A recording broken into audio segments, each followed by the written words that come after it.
Welcome to Necessary Roughness. This is the NFL Week 8, and we are talking the trade deadline. We're back to give all of our hot takes, all of our analysis, all of our thoughts on everything that went down today. Of course, I'm back with Nick. I've got John. We've got producer Chris and myself, Meg Hall. Gentlemen, thanks for coming back and being willing to chop it up a little bit more with us. Today was a wild day. Really wild day. We have a lot on our plate to cover, and we're going to keep this show really simple. We are certainly going to talk the NFL trade deadline, then we'll do our normal segment of rapid fire. So let's just hop right into it. Let me look and get my list because I had to make sure I wrote all of this down. In the last week, I think we talked about this. We noted on it. Christian McCaffrey has been traded, of course. But some big ones, and let's start with probably one of the more shocking ones today, was Bradley Chubb going to Miami. I want to hear your thoughts. What were your instant reactions? Nick, I'll start with you because you kind of smiled when I said it. Yeah, I mean, it's a big move, I thought that, giving up a first-round pick for a guy that is going to, get you at least, eight or nine sacks this season is definitely worth it for Miami. And I think that it catapults them right back into that conversation of they can potentially make a run in the playoffs. And even though they've had some difficulty with the quarterback, turnover when Tua was injured, I think they're back now. And you kind of saw it in that Detroit game that he if that offense is playing like that, and you got Chubb now, with Jalen Phillips, who's a rising star as well, I think that could be one of the best tandems in the league very soon. So I thought it was a great move for the Dolphins. Yeah. Okay. John, what did you think? Yeah, I like the move as well. We kind of knew Chubb was going to be dealt, and there were some murmurs about Miami even. But I think just from a fit standpoint, I think he's going to be great. That front is very, very multiple, and Bradley Chubb's a very versatile edge player. So they love to drop linemen into coverage and get crazy with their blitz schemes. They like blitzing safeties and getting creative. And Chubb's a guy that you can do that with and disguise with because he's so versatile. So I think the fit's great. It's a almost premier edge talent. He's still young and with some room to improve. So I see giving up a first there.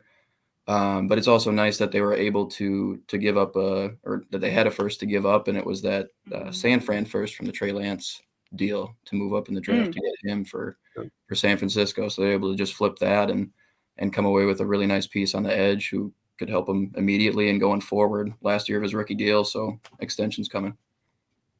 Yeah, absolutely. I would say that I was very shocked that Denver parted ways with such a critical piece of their defense. But Coach Nathaniel Hackett talked about it earlier today, and he kind of dropped a hint that, like, hey, the focus was going to be on optimizing this offense. And clearly we've seen the ineptitude of the offense throughout the season, even though they did look a little better in the Jags game. They look like a competent football team. But I was actually kind of shocked that they would part ways again. That pass rush from Denver is pretty lethal. And, Bradley Chubb is a big part of that. So I would be curious to see how they replace that production going forward. I didn't think that I would see that many big splashes today, to be honest with you. That Bradley Chubb news kind of made me almost toss my phone. Like, what did I read? So I'm sure Dolphins fans are really ecstatic. Okay, cool. And I see some comments coming in as well. Celia, I don't know if you want to pull up one or two of those, but I thought I just saw them highlighting towards the bottom there. Yeah, we have a couple. We have some questions. Who won the trade deadline? Then we have another one that came in. No Hunt trade. Another year, another deadline rumor for Hunt. This started in like week 4 too. Yeah. Well, and let's go Vikes. Thanks, Josh. We appreciate your Let's Go Vikes. John is ecstatic. Honestly, I don't think it would make sense in my mind, I didn't think that it made sense for the Browns to trade Hunt away. They don't have enough offensive production in my mind to be able to afford a luxury like that to trade him away. As far as to answer Trevor's question from my box, who won the trade deadline? I have no idea. honestly. I don't think that there was anyone that I was like, oh, that is absolutely. If I had to think of someone, maybe the Vikings Lions trade, because the Lions are going double down on, hey, we're going for the future, and they traded to an in division rival, which you just don't do. I don't know. I just feel conflicted about that. John, what do you think? It was it was to your Vikings. Yeah, second trade with the Lions of Kwesi Adofo-Mensah's tenure. He might have a buddy in the front office over there, but I think it works just fine for both sides. I think Hawkinson is going to be a great fit within the Vikings offense. We've had some issues with the tight end position so far this season, and given Kirk Cousins another weapon downfield. He's actually putting up 15.2 yards per reception. That's more than Justin Jefferson or any other receiver on the Vikings right now. So he's an explosive downfield threat as an inline tight end, solid blocker. So I like the fit for the Vikings. And compensation-wise, second and a third, getting back 2/4, one of them conditional. I think that's a pretty fair trade from the Vikings' perspective. I think it's pretty even, and yeah, it's a fire sale in Detroit. So I think they're just happy to walk away with some assets, knowing that they probably don't want to give a big money extension to Hawkinson. And I also don't think that giving up that second and that third, I don't really think that's an amount of assets that necessarily corners you into giving him whatever he wants as far as an extension goes. I don't think we lost all leverage there necessarily either. So I think it's a good win now move that could benefit them in the future as well, but I also don't think it backs them to a corner there. Okay. I want to ask this question. Were you shocked that you didn't see Jared Goff get moved today? Because I've heard a lot from Lions fans in the offseason about Goff needs to go. If we're going to go full rebuild, like he's got to go too. Nick, were you shocked at all to see that Goff didn't get moved today? I would say, yeah, I was, just because I feel like they should be going in a completely different direction. And it starts with the quarterback, and to see, it's obviously, as John says, a fire sale over there in Michigan, and to not trade Jared, who they could have gotten, some kind of value for him, which could have, resulted in something. But to see him, stay now, it's kind of just like awkward, because it's like, what are you even doing here? Obviously not part of our future. So yeah, I'm surprised. Obviously, so I'm not surprised. I'm surprised they didn't get traded. Okay, fair enough. Okay. Let's talk about another one on the docket today. Let's go with Calvin Ridley. So I was actually shocked to see the Falcons move away from Ridley, simply because who else do they have outside of Ridley? I mean, they've got Drake London at wide receiver, but they're very thin at wide receiver, and they are beat up at running back. And Kyle Pitts is being criminally underused. I don't understand this at all, considering I get, Ridley is suspended for the season, but the talent is still there. It's not going anywhere. So I would be curious to hear your thoughts. Nick, if you want to comment on this one, what did you think of this trade? I mean, obviously a surprising one from Atlanta's standpoint, but I just thought it was a great get for Jacksonville, because, all throughout the last few years, you've seen, Josh Allen, kind of mediocre, gets Diggs, becomes elite, Jalen Hurts needed that number one, gets A.J. Brown and Devontae Smith, but it was mostly Brown that's changed him as a quarterback. And, Tyreek Hill to Tua, it's changed him as a quarterback. So I think that this is a really good opportunity for Trevor Lawrence to finally show us like who he was in college, because in college he had weapons like that. In the NFL, he hasn't had those guys yet. So if Calvin can, help him progress as a player, then I think that'll really, really catapult the Jaguars into one of those top offenses, because I think that they have a lot of talent. Yeah. Okay. John, what did you think? Yeah, I like the move. Like Nick mentioned, they don't really have a ton of weapons there for T-Law right now. Definitely some decent ones, but I don't think they see a real future with either of the Joneses, Marvin or Zay Jones in that receiving core, maybe Zay. But right now the centerpiece of that receiving core is Christian Kirk, Evan Engram at tight end. ETN is a pretty valid receiving threat, but they don't really have a number one guy yet. Maybe they're paying Christian Kirk number one money, but I think Calvin Ridley is really that do-it-all kind of receiver that they're looking for. I was a little surprised to see the trade with the suspension looming. I thought he would just kind of run into free agency and they would just kind of part ways there. But they were able to get some assets back for him, even with him not being able to see the field all season, which I think is a win for Atlanta, 100%. And I think the fit's good for Jacksonville. So we'll see what the conditions are on those picks that go back. But for now, I think the move's fine for both sides. Probably wasn't coming back to Atlanta either way. I think it was a little rocky over there. So I think that's I'm fair. gonna bring up those conditions really quick for the pick. Yeah. Because Jacksonville sent them a 5th rounder. I don't know. Oh This my whole thing is gosh. confusing, right? So Jacksonville sent them a 5th rounder, a 2023 5th rounder, and then there's a 2024 4th rounder, but it's conditional. And so if he stays on the roster, it's a 4. If he goes, if he reaches certain incentives, it goes to a 3. And if he becomes the Jaguars, like if the Jaguars get a contract extension for him, because this season pretty much counts as a void year, and so next year he'll still be under his rookie contract or whatever. So if Jacksonville can get him under contract after or during that season, then it goes to a 2nd rounder. So the conditions are crazy, but Jacksonville found a way to get it done. I think to me this says that Shad Khan is not afraid to go out and get the pieces. Like you saw that they were trying to build around Trevor Lawrence. Like they are giving him as many options as he could possibly have. I would think. Like they've been building for a while in Jacksonville, but it was I think mainly on the defensive side of the ball. So I think that starting with Christian Kirk, going all in on Travis Etienne, like. They are saying like, hey, we're here now. We're trying to help you out. We need to continue, the good work that we've been doing here. I think it also will definitely lift that offense to be a little bit more consistent. They've been very up down for this year, and I think you might still see that a little bit for the rest of the season. But let's say that Ridley comes in, he's healthy, and he contributes. I mean, that instantly makes Jacksonville, I think, pretty explosive.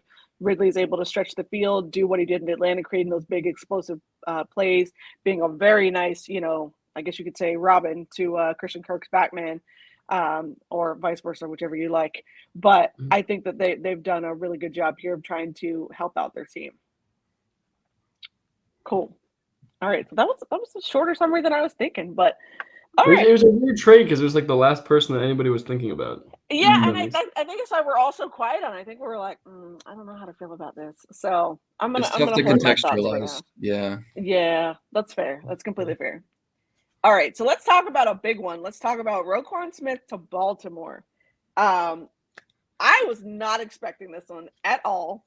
I've been a fan of Roquan since Georgia days, so hey, I've been following his career. I think this is absolute steal for Baltimore. I think for them, their defense was spring, so they had to go find something. I'm actually going to ask producer Chris what he thinks about this trade, because I think he's been tweeting about it for the last couple of days, and I just want to hear his thoughts. So I don't know. I think it's a good trade for the Ravens. I would have liked to see the Ravens go get a receiver, but that didn't happen. But I think it's a good trade for the Ravens just because they struggle at the linebacker position. The linebackers can't cover. They can't really do anything right. Roquan Smith, he adds that versatility at linebacker for them where he's a 3-down linebacker. He can stop the run. He can cover. He's not a liability in coverage. So it helps that defense out a lot. So I like the trade. Like I mean, and for what they really gave up, I mean, it really wasn't much. Now, one thing I will say, if they pay Roquan before they pay Lamar, people are going to be livid.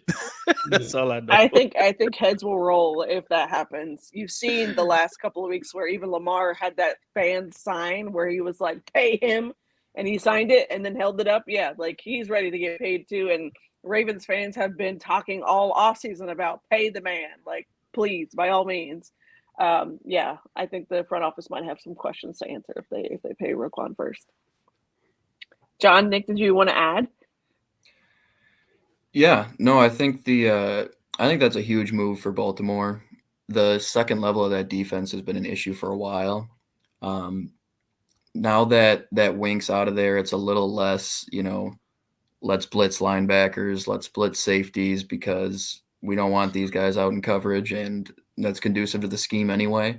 But there's still been a lot of that, and I think, at sometimes the defensive play caller has an arm behind his back when you don't want to, give a huge assignment to these off-ball linebackers on that defense. And I think at the least, Roquan's able to take that number one threat inside the box, that number one tight end, that number one receiving back. And I think that does take a lot of pressure off of Patrick Queen, to Pat's point in the comments. I think that'll instill a little bit of confidence in him too, if he's given maybe some easier assignments, some easier matchups. Maybe he doesn't have that like 3 receiver middle responsibility. Maybe it's a little less complicated for him. And some of those little victories can really start to build up some confidence. He's a talented player. He was a high draft pick, and he's got some athleticism, and he's got some promise and some room to grow. Still pretty young. So I think getting a bona fide star like Roquan in that linebacking core is going to help the rest of the guys around there as well. Yeah, and I've been saying, like what Pat just said in the comments, I've been talking ever since that trade went down. The first name I thought of was Patrick Queen, because I think that it totally gives him confidence that, as he's saying now. But yes, it'll absolutely help Pat in becoming a better player overall. And just like, I think the biggest part of this trade is that the Ravens defense now looks at the GM in the front office and says, these guys are all in. They got us, an addition that is going to help us. And he's coming from, a place where he was undervalued and where they're not playing that well. And this is obviously, as I said last week, ever since Wink left, I think that they lost that edge that they've had on defense of that menacing Baltimore Raven, in your face type, we're blitzing cover 0 coming all at you type defense. And I think that Roquan will help that, try to get back to that way of playing defensively. So I think that in more ways than one, this move helps the Ravens. Yeah, absolutely. And when he does dial it up on those blitzes, instead of Patrick Queen covering the hot route, it's probably Roquan Smith, and he might be a little quicker out there, might be a little bit more reactive, and might take away that first option for the quarterback on the blitz, give the guys that extra split second to get there. Lot of different ways that could benefit that defense. Yeah, absolutely. And speaking of I guess Roquan's Bears, there was a trade to the Bears. Chase Claypool came from the Steelers today, so now goes from Kenny Pickett to Justin Fields. And I saw a meme earlier, and I don't know if you've seen it floating around the Twitter or whatnot, but it's a meme from years ago, but it's a man in like a striped shirt, and he pulls out another shirt, and it's the exact same straight shirt that he like got for Christmas or whatnot. And I just thought that was a hilarious comparison from Kenny Pickett to Justin Fields. But I do think this greatly helps out the Bears offense. And Nick, I would be curious to hear your thoughts on this Chase Claypool trade. I think that I don't agree with that meme. I think that Justin's been playing much better over the last few games, and Darnell Mooney's definitely been like an underappreciated player, but also hasn't gotten the ball enough. So I think that this move kind of similarly to the Queen and Roquan situation of Baltimore kind of like takes pressure off of Darnell being that number one. Maybe he's not built to be a number one. So I think that Claypool has been that, and I think that in Chicago, I think that giving Justin a weapon. Otherwise, you're never going to see if these guys are good. You're never going to see if these young quarterbacks can do anything if you don't ever give him any weapons. If he's getting killed back there because of the O-line all game. So I think that they did a good thing by getting him, and now I think they need to build up on that O-line. And I think this team with I don't want to say decent defense, but they have a few talented players like Eddie Jackson and other guys. I think that they can be contending for a wild card spot in the next few years, but obviously this is a move that is going to help the offense and the young quarterback. Yeah, John, did you want to add to that? Yeah. Give Fields a bigger target; he might be able to hit it, right? I think it's a good complementary skill set to Mooney's. Mooney can stretch the field a little bit more. Claypool's more of that jump ball kind of guy. As much as he wants to tell you, he can do everything, he's more one-dimensional than he likes to put on. he can run some intermediate routes, and you've seen him on those jet sweeps. He's obviously a big body coming around the edge that way. But I think it's going to be really beneficial to Justin to just have that guy he can maybe throw one up to, a real red zone threat outside of Cole Kmet on the outside, and somebody who can win those jump ball scenarios. So I think that's going to very, very much benefit Justin Fields on those plays that break down, on those plays where he panics and has to throw into coverage one way or the other.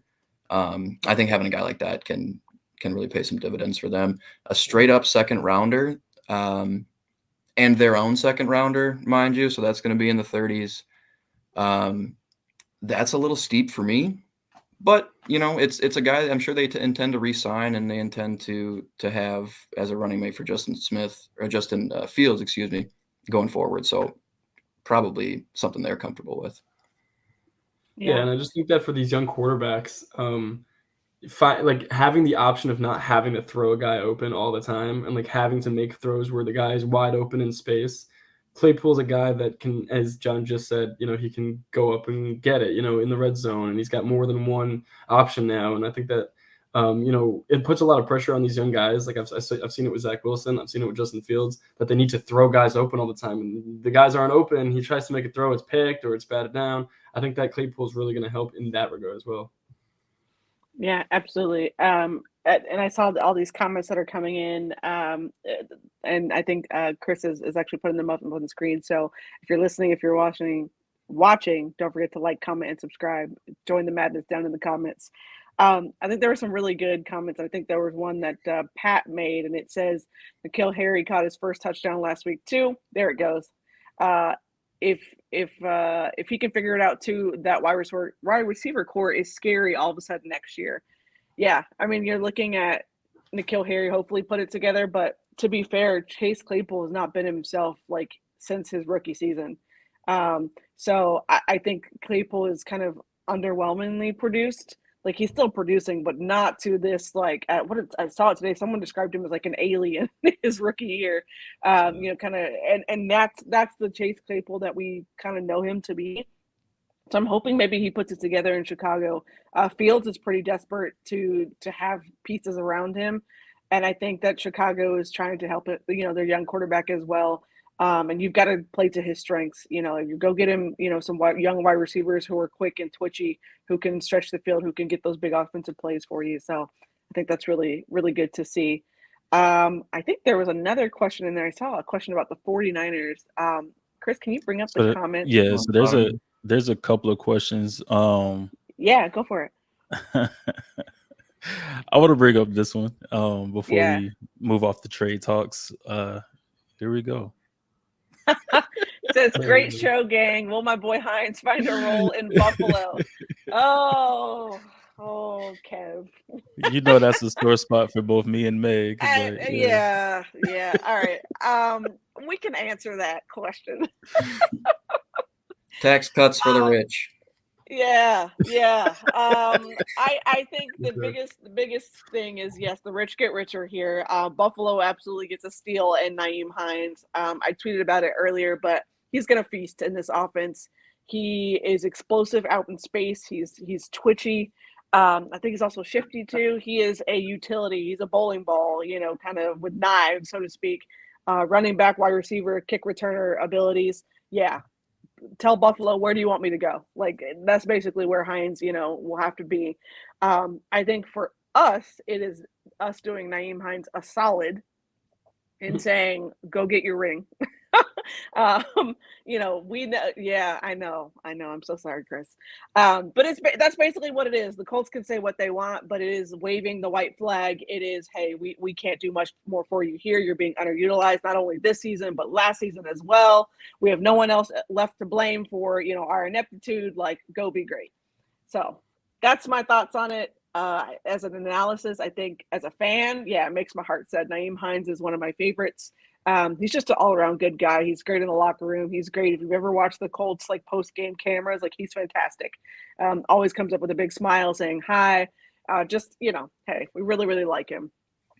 Chris, I don't know if you want to add to that and drown in our sorrows.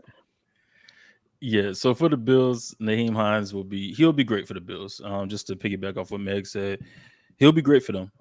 Especially with Josh Allen, like in the zone reads, screen game, and just different things like that.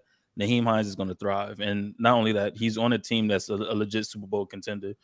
So like Meg said, we did him a solid. Like, go out there, go help this team win a ring or whatever. Go get you a ring, because at the end of the day, that's the goal for every NFL player. At least I hope so. Is to win a ring, to win a Super Bowl.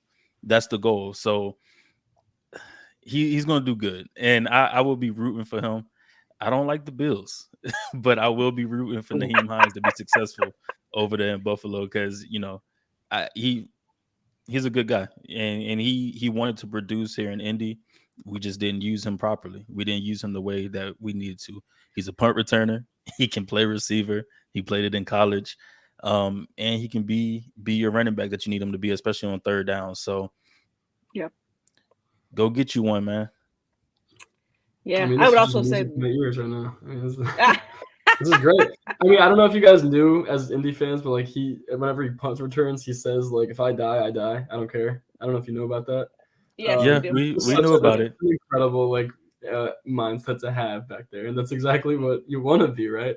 Because like you say that to yourself, if I die, I die. But like usually he's shifty and he's making plays. So I mean, I like that message that he has for himself, but I think that he's going to be great. I'm really excited. He's also great in the community as well. So I think that he's going to be a really good addition for us.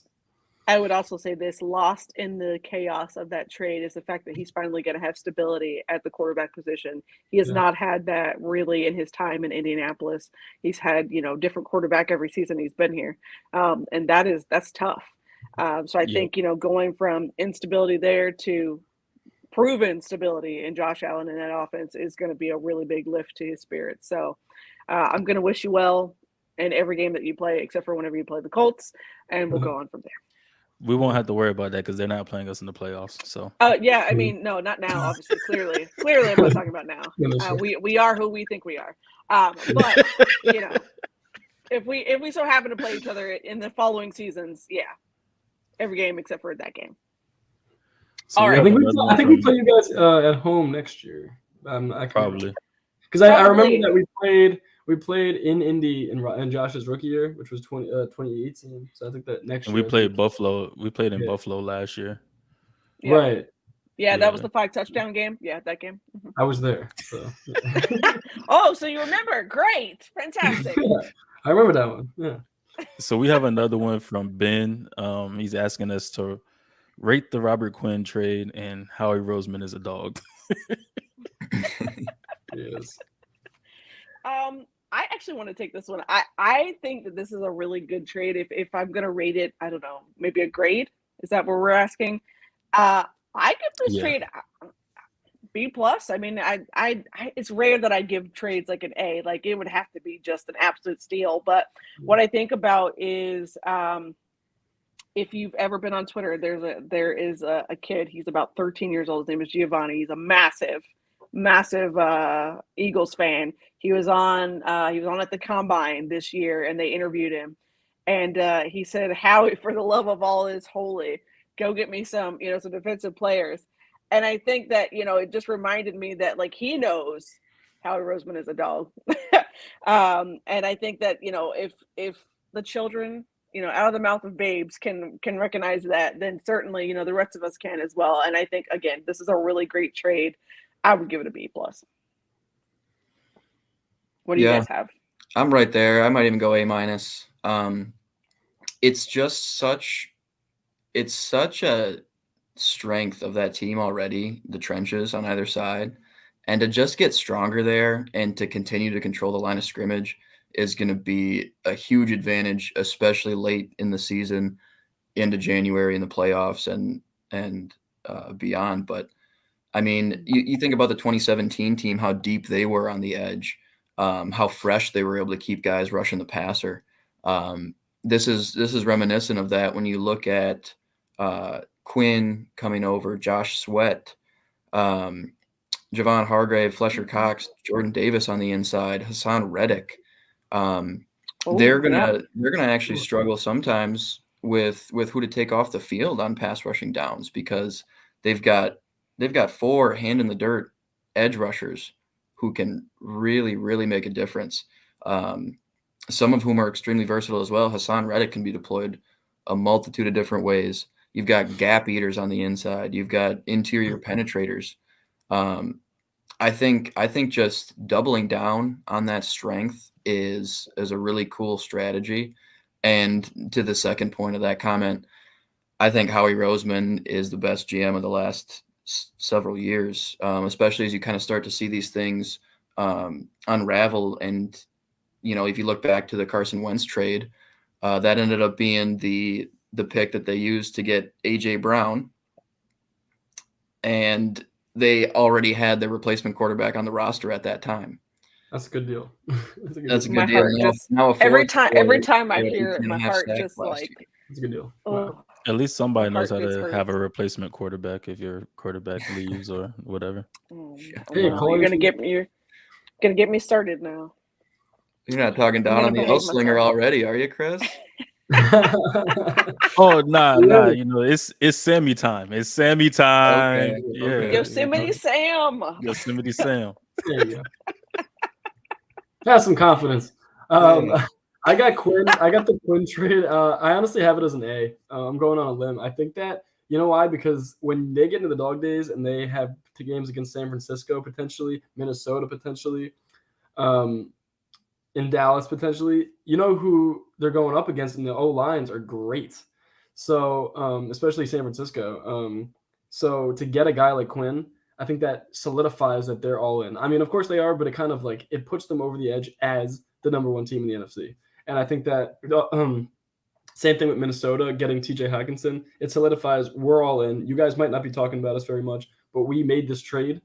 And, it's kind of the same aspect offensively for Minnesota and defensively for Philly. I think that they're saying that we're all in and we are going to have games against tough teams and tough offensive lines.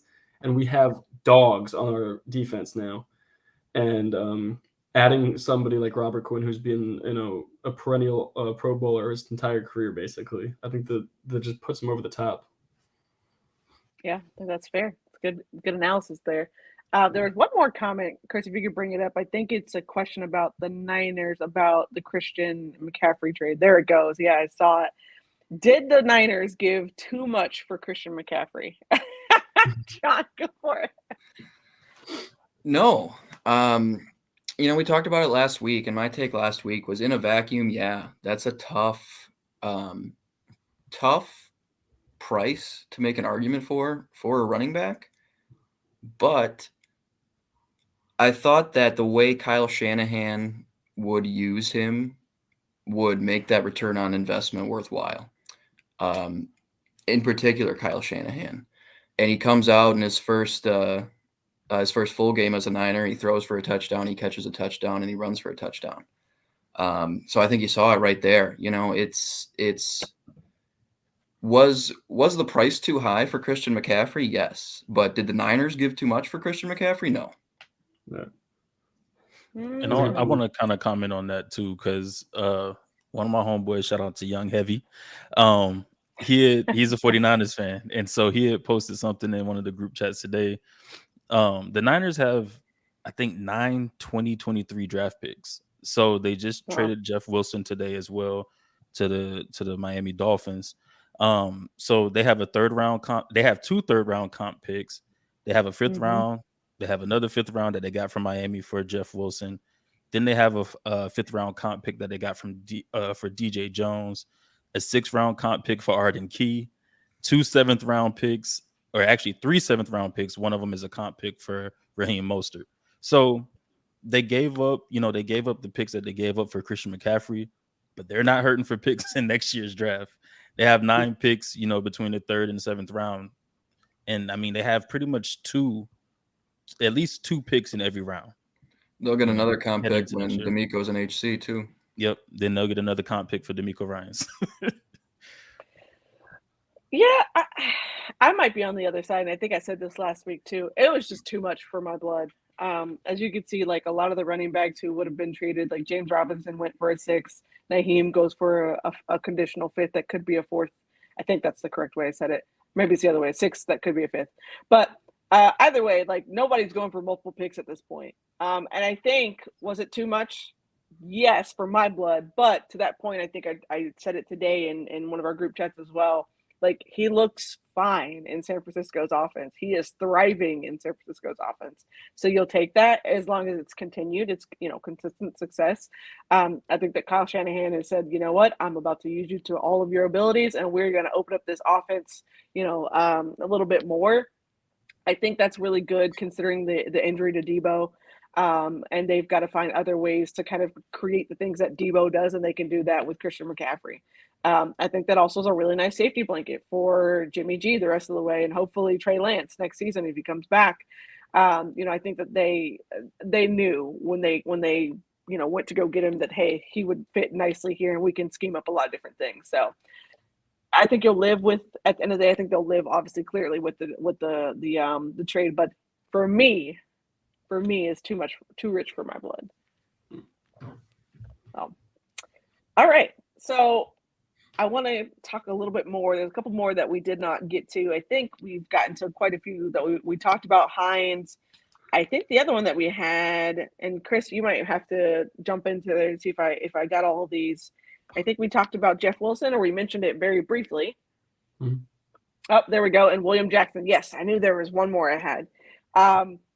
Let's talk about William Jackson from the Commanders going to Pittsburgh.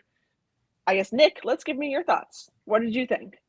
I think it's a good move for Pittsburgh. I think that Washington kind of unloaded him, but they also got good value for him. I think he's a good player. So Pittsburgh, they're going to continue. I think that they have such a defensive scheme over there that they're going to continue, going at the defense, and they're going to keep on trying to make it better. Even though, in my opinion, and I think a lot of other people's opinions, the offense is where they should be looking. This is a good move to kind of pair him with Levi Wallace. And then you also got Minka back there. And I think that it kind of solidifies them as a good secondary. And so when you're tanking and you're not doing so well, and you got to understand that it's not such a good year, you have to make moves, and you have to continue to, add pieces for the future. Otherwise, what are you doing? So I think it's a good deal for both sides. I think Washington gets a pick that they can hopefully do something good with. And I think the Steelers get a good corner. Do you think the Steelers are tanking? Because I don't think they're tanking. I just think that they are just playing bad football right now.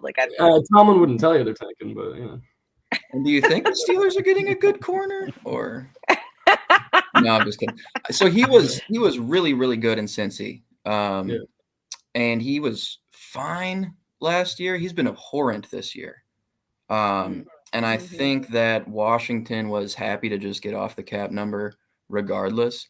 I do think water kind of finds its level there. I think the true William Jackson is somewhere in between, probably closer to what we saw in Cincy, especially going over to Pittsburgh with more support in the rest of the secondary.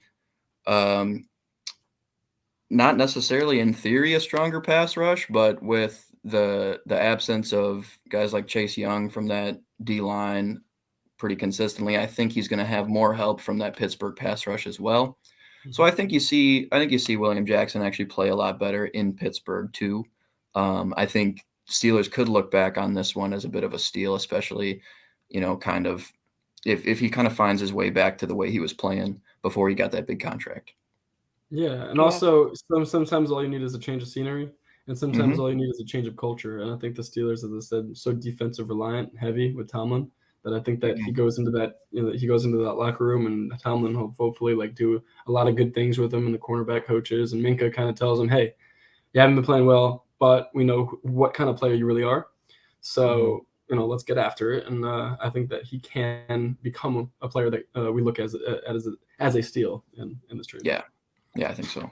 Yeah, I think he finds his way back to, how he played when he was in Cincy. But also this gives the Steelers some type of help on in the defensive backfield, just because they are like 31st against the pass. So this gives them some help back there. 31st against the pass with maybe the best deep safety in the league. Yeah. Who's been getting burnt, by the way? Got burnt by AJ. I mean, the he the got entire stunned by AJ Brown. That whiff on the that was weird. The I whiff mean, on the jump ball. it's the entire secondary is that like He the was entire there though. secondary is just getting He was shredded. there. See, me personally, I'm not taking that kind of disrespect from AJ Brown, but he did. He was just like, whatever. I got torched. What are you supposed to do? Right? Yeah. I mean, you gotta have short memory, right? Like you gotta just be like, okay, all right. Okay, you're better for now. I mean, he could just be like Jair Alexander was with Stephon Diggs this week and be like, hey, he's a little boy. He's a decent receiver. Like he that didn't was guard wild. Diggs at all. I don't. Okay. He had Diggs on 3 plays, and it's funny because I was watching, Packers fans, in the comments of the video they posted about being shut down and that sort of thing. I'm like, on 3 plays for the whole entire game, like.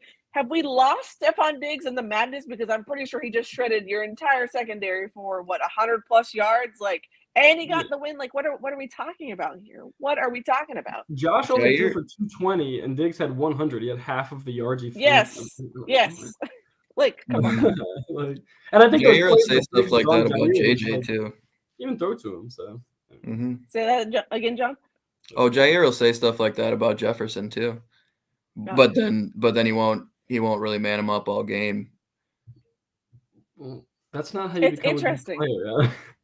Well, and Diggs said, like, it's not a one-on-one sport. Like, there's not, it's a team sort of sport. So I don't know. That just made me think about that whole thing this year. And I'm like, why? Like, yeah, and it's not. And it's not. He Jair has a certain responsibility, but he talks to the media like it's not. Like he's leading up to the game. It looks like he's going to shadow him all game.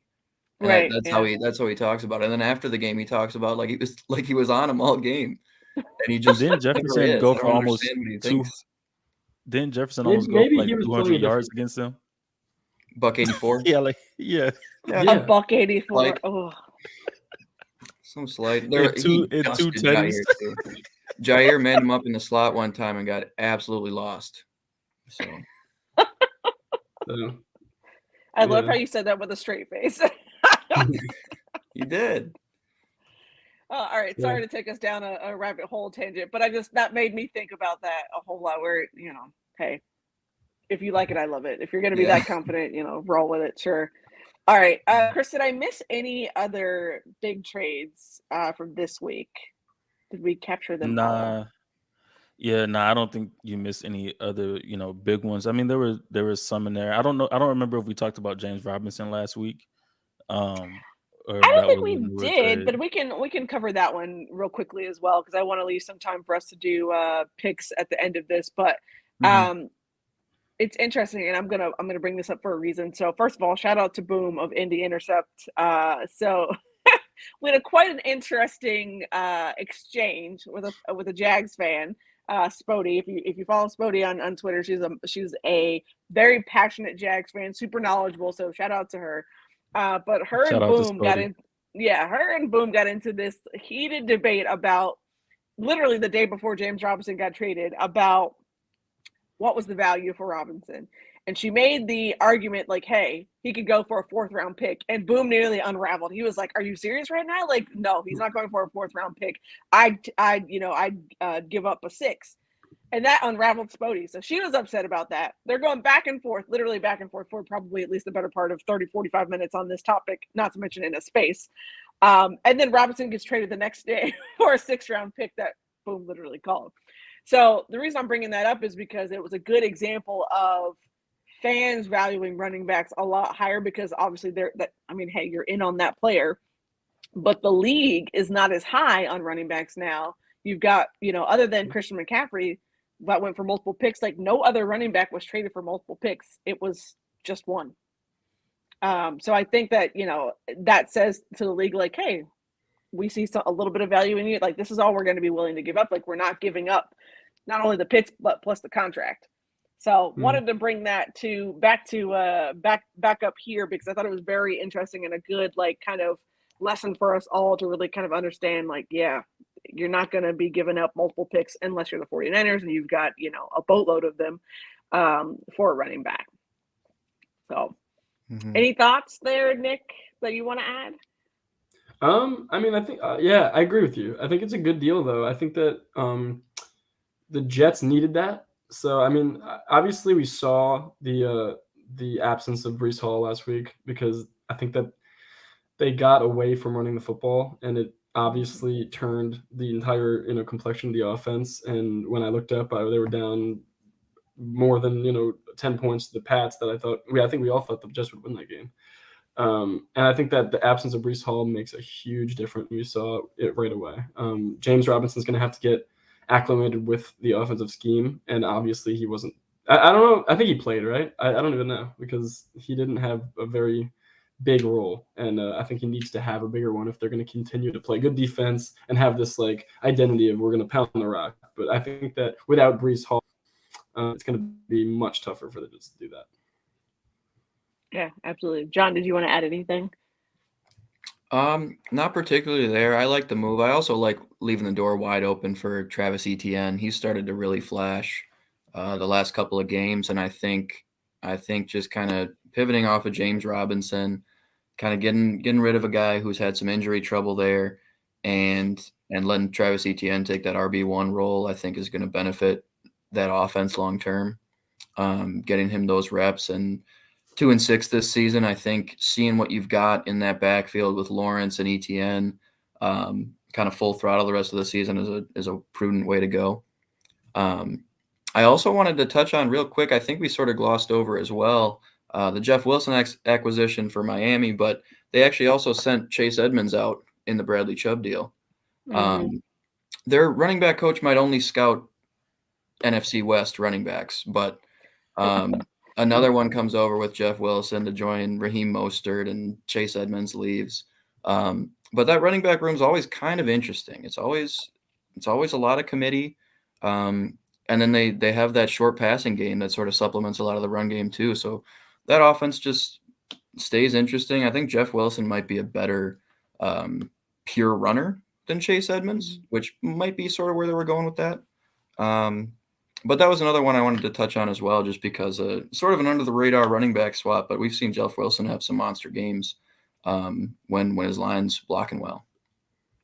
Yeah, absolutely. And thanks for bringing that back up. Yeah, because I think we kind of just hopped right over it, but that was good. That was good. All right. So this is the part of the show where we're going to do what we like to call rapid fire. So this is us taking a look at the games for next week. It is our pick'em. I'm going to read out the each game, and you'll say who's gonna win, and maybe a short reason why, or why you like that pick. So starting next week, we'll do just a recap of like our picks and our records to see how well we do these, but we kind of wanted to just get to it this week. All right. So first up is Eagles at Texans. This is Thursday Night Football. John, you're already smiling, so I'm going to ask, who do you got? Trap game. No, I'm just kidding. I'm going to go Eagles. No, I'll go Eagles. It's probably not going to be close. It could be one of those frustratingly close games. They might play down to the opponent a little bit, but it really, really shouldn't be. Yeah, I think it'll be very telling if they do play down. I think that would be a bad thing. So obviously, you look at the game and you just say obviously Philadelphia, but that's why they play them. That's why we watch them. So I do have Philly winning, but I'm in agreement. I think this could be one of those. It's a little tougher than you think, especially because it's in Houston and Philly doesn't play as well on the road. So I'm gonna go with Philly, but it's not gonna be a blowout. Yeah, so I was actually in Houston over the weekend, so I did see the Texans-Titans game. The Texans look a mess, from Davis Mills down to the defense. Producer Chris trying not to unravel over there. But no, seriously, and that's not me slighting them, but they looked very out of sorts on Sunday. They had no answer for Derrick Henry, no answer for really anything that the Titans were doing on offense. So give me the Eagles. I'm going to say by 2 touchdowns. That's fair. And man, that would make the Eagles, was it 8-0? Holy goodness. All right, let's go Packers Lions. Who do you got? Let the rapture continue. I got Detroit at home. I can't wait for the media circus when they lose in Detroit too. Oh my gosh. Give Such me a one. hard one. Fire them up, DC. Just get one. Yeah. It's always a crazy game. If this was in Green Bay, I would have taken the Packers by at least 2 scores just to like come back and be like, show me some heart. Like, oh my gosh. But it's in Detroit, so could be like 38-35, you know, like one of those, like, what's going on in Detroit? Again, another crazy game. Goff's thrown for 400, but they can't stop anybody. Yeah. So I'm actually going to go with that. I'm going to go with 38-35 Detroit at home. I like Ooh, it. that's a whole lot of points. I'm actually going to say the Lions at home as well. Wow. I do not trust the Green Bay Packers whatsoever, and neither does Aaron Rodgers. So give me the Lions at home, maybe by a touchdown. I won't say that much, but you know, I could see something happening like a 25 to, you know, I don't know, 17, 18, somewhere in that range. Nothing too spectacular. All right, Bills, Jets. Nick, I'm gonna go for you first. These are your Bills. So what do you think? Yeah, I last year we lost to Jacksonville, and it was like, in my opinion, the worst loss in Bills history because the Super Bowl losses, at least they were in the games for the most part, except the Dallas one. But that was just like the most unexpected thing ever. I was like, what are we doing? And then we went to MetLife and we won 45-17. We just kind of laid it on them. I don't think it's going to be like that this year because I think the Jets have a very, very much improved defense. But without Breece Hall, Zach will definitely get sacked at least 5 times. So I'm going to go with the Bills, no doubt. Okay. John, what you got? Yeah, you know, I'm kind of right there with you. I think this would be a very competitive game with Breece in it. But yeah, I like the Bills. I like the Bills defense to take over. I think to your point, you know, Michael Carter II, who's not the running back, he's been playing slot corner for him. He's been phenomenal. Sauce Gardner's been phenomenal.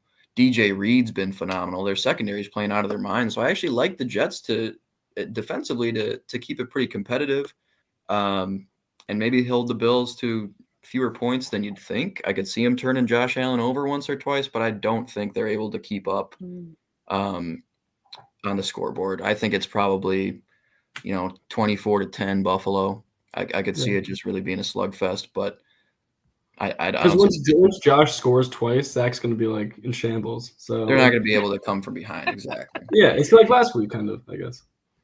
Yeah, I would tend to agree. I would say that the Jets defense is playing very, very well. They've kept the Jets in a lot of games, but that inconsistency on the Jets offense, particularly without Breece Hall, and Zach Wilson is who knows who from week to week.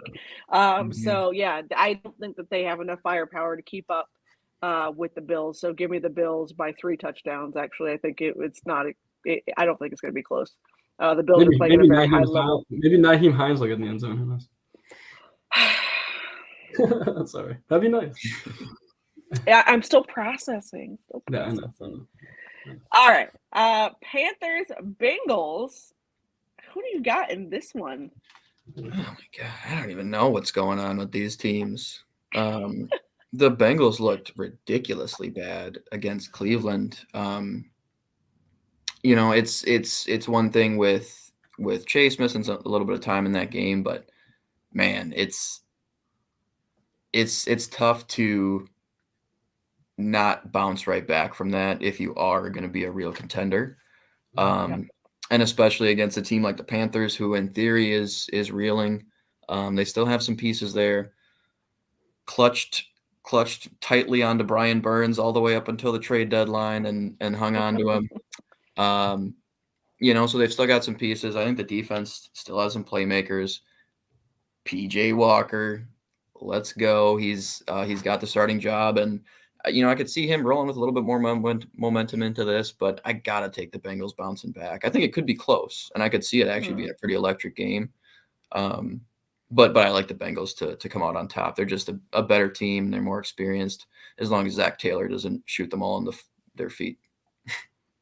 Yeah, I'm agree. I'm gonna agree on that. I think this is the Joe Mixon game. I think that he pops off at least 110 yards, at least a touchdown, and I think that the way that they looked without Jamar was very unsettling because I was like thinking this is how they're gonna play without Jamar Chase. Damn, like that's not a Super Bowl team. This is not a Super Bowl hangover for the Rams or the Bengals. They're just not playing well. It's not because of the Super Bowl. It's because they're not the same teams from last season. Without Jamar, it's not going to look as pretty, but they'll win, and it'll be on the legs of Joe Mixon. All right. I actually have the Panthers at an upset. And I think it's mainly because the Bengals have looked very up and down. They looked phenomenal against the Falcons, and then they looked like they had no idea what was going on against the Browns. Keep in mind, of course, that I think Joe Burrow is 0-5 now against the Browns. So for whatever reason, like Browns are his kryptonite. However, I think that it would be really, really good for the Panthers to kind of eke this out in Cincy. PJ Walker is playing very, very well. And I think the bigger thing is the Panthers now have a situation on their hands where now they've brought in Darnold, they brought in Baker, and now they're down to PJ Walker. And he's looked better than both Darnold and Baker. You've got to stick with him. You've got to give him a chance to put some games together the rest of the way. Like they cannot play either one of them. So I think in my mind, maybe the Panthers actually sneak one out. PJ Walker gets, his second win as a starter, as a starter, and go from there. We'll see what happens. That throw that PJ made on the last one, like that incredible throw, Baker and Sam can't make that throw. I'm gonna say that. Yeah. That was a seed. The crazy thing showed me a is lot about him.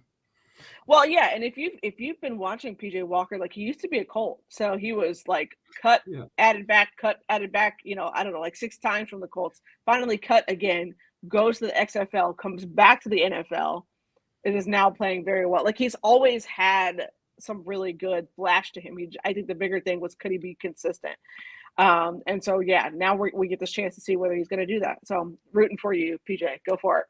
All right, Dolphins, Bears, and it's Dolphins in Chicago. Yeah. Dolphins.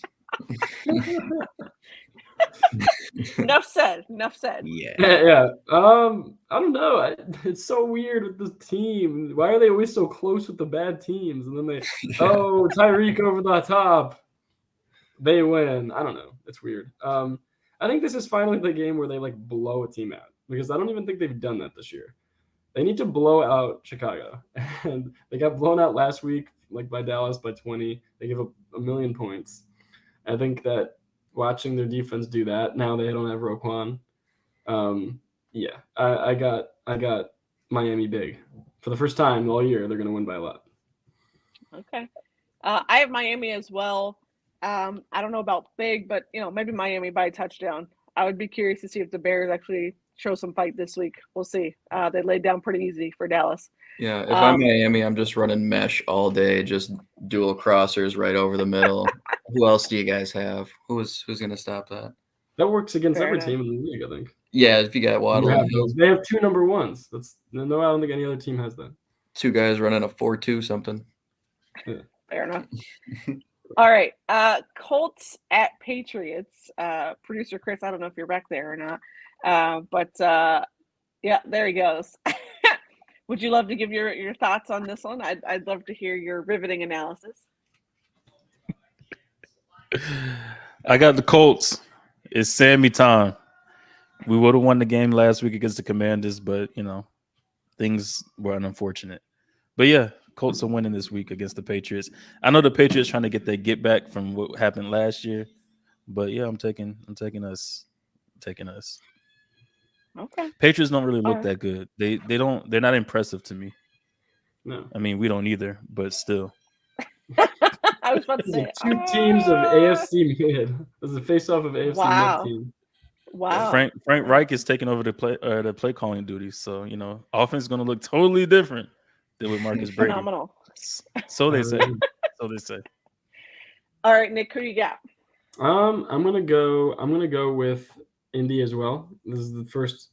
I think this would be the first win for Sam, right? Yes. And when I look at Mac Jones, I can't trust him. Maybe against the Jets, but it's really not him that did anything in that game. It was the defense. So I like Sam. I think that headline after Sunday could be like Sam Ehlinger gets his first win in New England. I can see it. I got them. So Okay. All right. John, who you got? How many wins does Sam Ehlinger have? None. Yeah, I'm going to take Bill Belichick.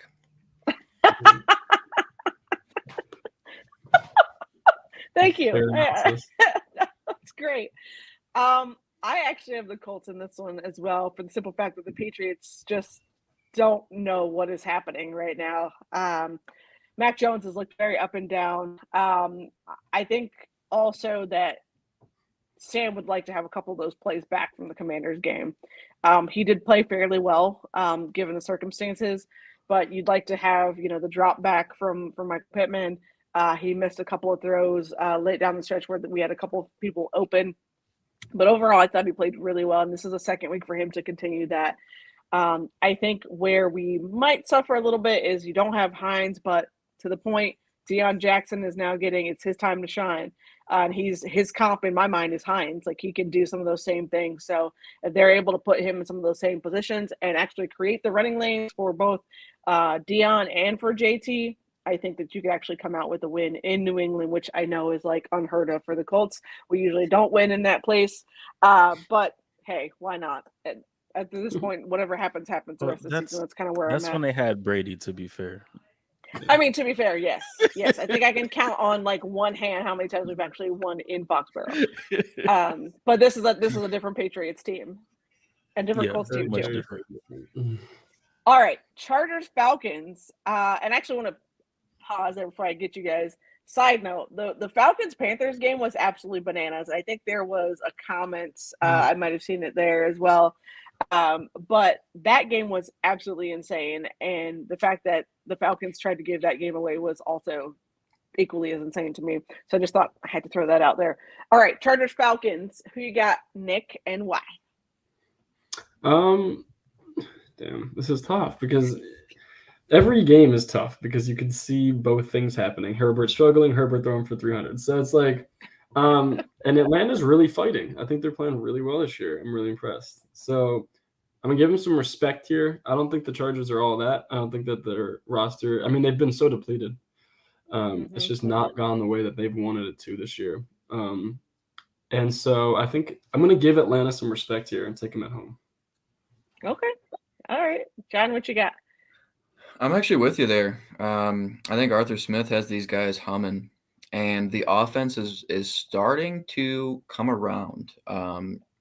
Last week I said how boring the offense has been for Atlanta, and through what was it, 6 games, Kyle Pitts had, I think, 13 catches, and he was taken 4th overall. Finally, last week he had a bit of a breakout game. He's was utilized a little bit more diversely, and I think that's going to be huge for him as long as he's able to continue that. And the defense has been playing pretty solid. Obviously, 34 to the Panthers isn't ideal, but I could see them putting up a pretty good fight as well. I'm going to take Atlanta at home. All right. I also have Atlanta at home. I think the Chargers have been very, very banged up, very inconsistent. Atlanta has also been playing well at home as of late. So, yeah, give me Atlanta at home by field goal. Weird. I know. It would change if it was in LA. I would take the Chargers. Yeah, if it was in LA, yeah, give me the Chargers. But yeah, I'll take it. And I think my husband will probably be really happy to hear that as well. He's a fair weather Falcons fan, so now they're doing well. He's like, oh, it's our time. All right. All right. The next one on the list is Vikings Commanders. And John, I'm going to go to you because this is your Vikings. What do you have? Vikings by not enough points. Okay. Vikings dominate and win by 4 somehow. 4. That's such a strange number. All right, I'll take the 4. It's not going to be enough. It's not going to be more than a possession. It's going to, it's going to be. It might be a game-winning drive. It's probably an early Vikings lead, a mid-game Vikings crawl to a tie, and a game-winning drive. It's that's the game script. That's how they write it up. So I think it's going to be a frustrating win that never really seems out of hand for Minnesota, but is going to be closer than it should be. Could you see this as a trap game because they're going to Buffalo after this one? Yeah. Yeah, Washington winning 3 straight. Yeah, but Kirk Cousins' revenge game. That's true. That's true. He likes that. Right. He likes that. All I'm going. He likes that, so I don't. He likes that. I don't think it's a trap game. I was just asking you. I think those might offset. Yeah, I think they go. I think they go. Trap game. Yeah, it'll be 31-17, 31-20, something like that. Replay first down. I actually have the Vikings in this one. I think they're playing really good football right now. I think the Commanders, while yes, they've been on the 3-game win streak, I think the Vikings are a little bit more of a challenge for them. I like the Vikings by a touchdown, plain and simple. And maybe Kirk Cousins runs it in, just so he can go. You like that? Like that? Maybe he'll wear a chain. And he puts on the chains. Yeah. Oh, okay. All right. Fair enough. He's a changed man. All right, let's run. He's going to be leading the 7-win football team, man. That's a changed man right there. Yeah, it is. That's fair. UB wins, baby. All right, Raiders, Jags. Who do you got, Nick, and why? I'm never taking the Raiders again. So. John is like disgusted.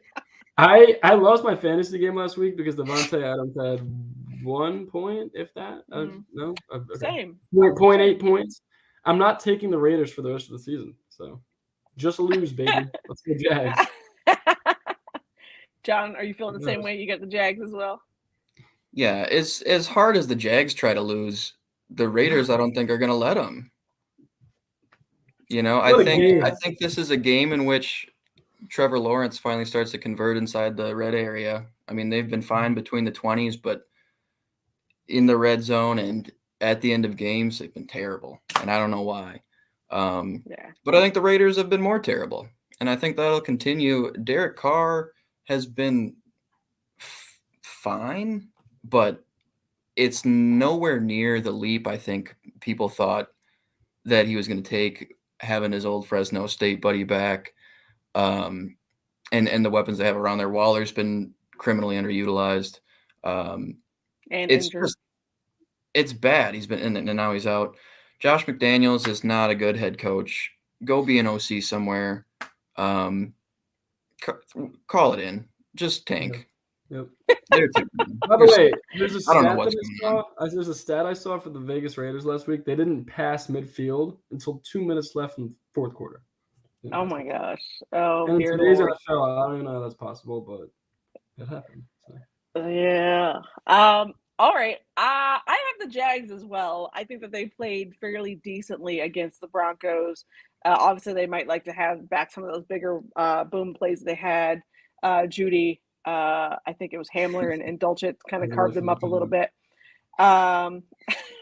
There's a comment that said Renfro went into witness protection program after a breakout season last year. Yep. Yes, and I think fantasy owners are probably realizing that. Give me the Jags at home. I think the Raiders continue to slide. I don't think they've found an answer yet for their offensive woes or their defensive woes either, but mainly offense is a hot mess express. Give me the Jags by 10. All right, Seahawks, Cards. Who do you have and why? John, I'll start with you. Seahawks. I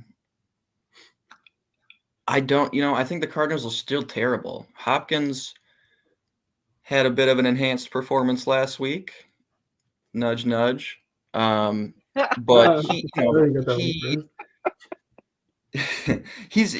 to need him to do even more than that if they're going to win anything. The offense looks just ragged without him. Rondale Moore looked great last week in open space. If they're able to scheme him up a little bit more, that might help. Connor obviously still out, but it's going to be tough for that team to win. They're just absolute paper on defense. They just get ripped up and down the field, and unless Kyler's really going to be able to keep up, I think this is a very turnover-y game for Kyler. Mhm. You know, it's a really ball hungry defense on Seattle. I just don't. And Uchenna and Wosu was great last week. Those edge guys are starting to come around. I like Seattle here. I like them to keep rolling. Yeah. We're all talking about Brian Dable as the coach of the year locked in, but Pete Carroll is coaching his ass off, and he is having a fun time with that team. And I think I just watched an interview. He was asked, like, is this different than like when you had Ross? And he said he didn't like talk about that, but he said this is just one of the most fun teams I've ever coached, and they are hungry. And this is fun. You know, this is a team that no one expected. You trade your franchise quarterback for a decade, you get Geno Smith, and you're not only better than the other team, you're in first place in your division. In a division with the Super Bowl champs from last year, I'm really impressed with Seattle. And Before you've even used those picks you got back, you're already back. Yeah, without even. Oh my gosh, Seattle's got a great culture. They have a great culture, and Denver doesn't. And I'm going to go with them. Why not? Arizona, they can't win this way. They can't do it. So, Seattle. Yeah, you guys said it better than I could have. I think Seahawks probably by touchdown. I would say this, that ever since Geno Smith said they wrote me off, but I didn't write back, he has literally been writing, everyone else off against these games. He doesn't care at this point. He's just playing the best football that he can. And I think the Seahawks are hungry to that part. And yes, I see the comment down. Kenneth Walker, yes, We almost forgot. playing out of his mind. Mm-hmm. So yeah, give me the Seahawks by touchdown. Yep.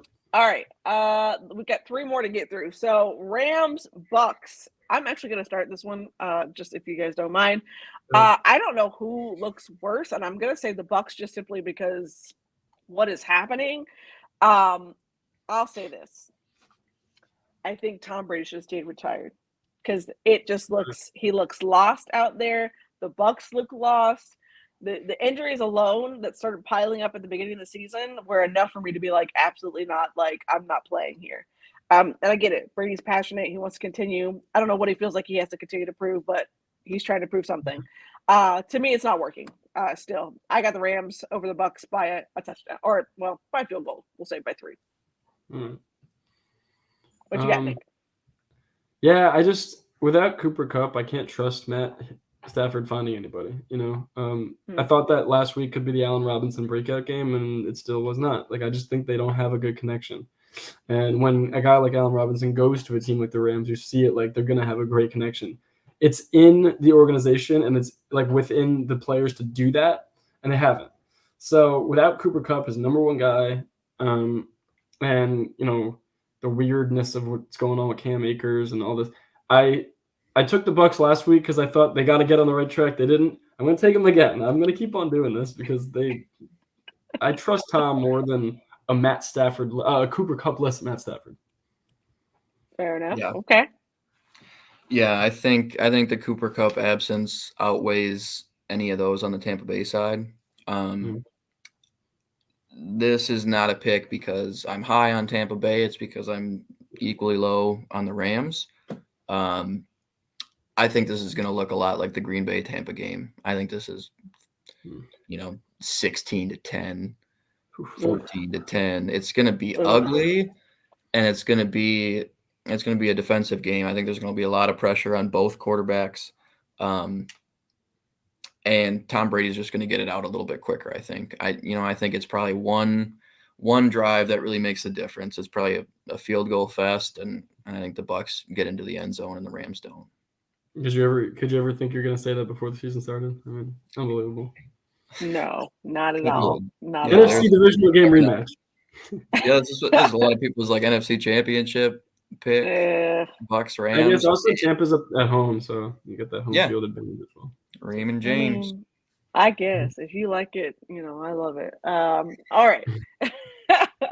Let's go Titans Chiefs. John, I'll go with you first. What do you have?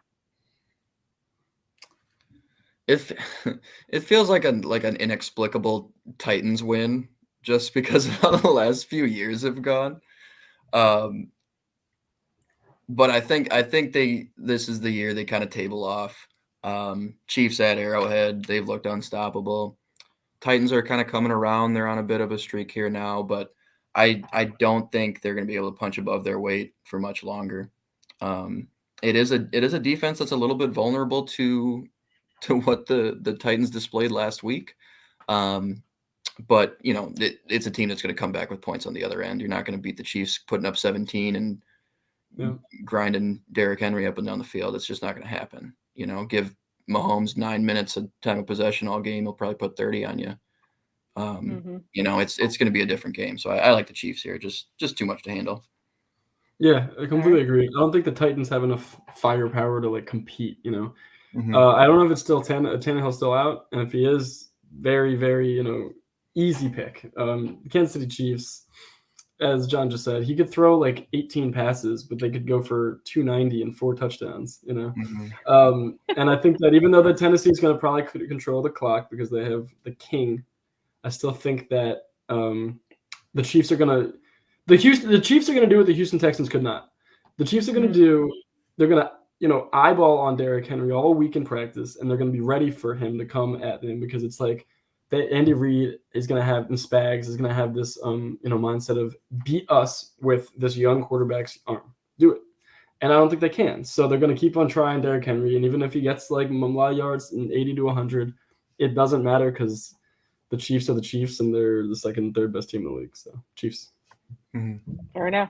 I have the Chiefs as well. What I saw last week with the Titans, I don't trust. If it's Malik Willis again, I don't trust him to outduel Patrick Mahomes. Willis looked very, very indecisive last week, and you cannot do that against the Chiefs. They will eat you alive. He got away with it last week because it was the Texans. But give me the Chiefs at home big by 3 touchdowns. Yeah. All right, last one. Ravens Saints, and it's Ravens in New Orleans. Nick, who you got? I didn't even realize that Chiefs game was a Sunday night game. So, wow. And this is the Monday night game. Wow, the Saints really impressed me last week. I really thought that the Raiders would kind of just go in there and dominate, and obviously it was the opposite. So I'm going to ride Baltimore here. I think that they, the addition of Roquan, I think this is going to be a changed team. And they're coming off a good win in Tampa. So I think that they roll in New Orleans. But it's going to be a good game. Monday night. Lamar's going to play well. Saints are going to play well as well. But I got Baltimore. Yep. John, who you got? I said last week I like that Saints defense. And they put a donut up against the Raiders with no Marshawn Lattimore and the best receiver in the league on the other side of the ball. So I think this is going to be a game that if the Ravens don't rush for 200 yards, I don't think they sniff a win. I think the defense is still going to be a little out of sorts on the Baltimore side. So I could see the Saints contending. It's a primetime Saints game. We're going to see 2 Taysom Hill touchdowns. There's going to be some randomness to it, So I could see that just getting a little difficult to deal with, and I think that the Saints defense continues to roll. I think they've been so good, and there's just not the Ravens didn't do the Roquan trade's great, but they didn't do anything to diversify that offensive portfolio. They've got Mark Andrews, they've got Rashad Bateman, and they're gonna run otherwise. It's just not a potent enough attack on the offensive side to deal with a really, really strong defense. And I think if they're able to contain in the slightest, they're able to contain that Baltimore run game, I like the Saints here. Wow. Awesome. I actually have the Saints at home as well. I think that the Ravens defense is still very susceptible. You've seen them get shredded. You saw even Cleveland took them down to the wire. So I would suspect probably a lot more. I do think that Lamar Jackson will play well, but I think the Saints will probably make one more play, and it's probably likely to be something like a Taysom Hill, Philly special or something else like that. Something ridiculous to that nature. I think it'll the be a Saints great at game. home. Yeah, it should be a great game. Maybe it comes down to like a Harbaugh going for it on 4th and 3 and not getting it, and everyone freaking out. Of course. Why not? Give me all the chaos. Yeah. All right. Could be a good Monday nighter. All right, so that wraps up all of our Week 9 pick'ems. Oh my gosh, Pat said the Hilly special. There you go, Pat. I had to get that. Is that trademarked? If it's not, shout out to Pat for that. All right, so that wraps up our week 9 pick'ems. It also wraps up our kind of a little bit longer episode, but we had a lot to get through with the trade deadline. There was so much to kind of cover, so we appreciate you kind of rocking with us. Thank you for tuning in. Of course, those of you who are watching, don't forget to comment, like, subscribe, tell your friends, tell your uncles, tell your aunts, your cousins, your grandma, everyone. We want you to come watch and hang out with us. We'll be back next week to talk NFL Week 9, of course. All these games that we just ran through, of course, with all the hot topics, any other moves that we see might happen in the next week or so, including firing of offensive coordinators by my own team. But we appreciate you so much. Thank you again. And this is Necessary Roughness, powered by Stadium Rant. We'll catch you next week. Thanks for hanging out, guys. Thank you. Absolutely.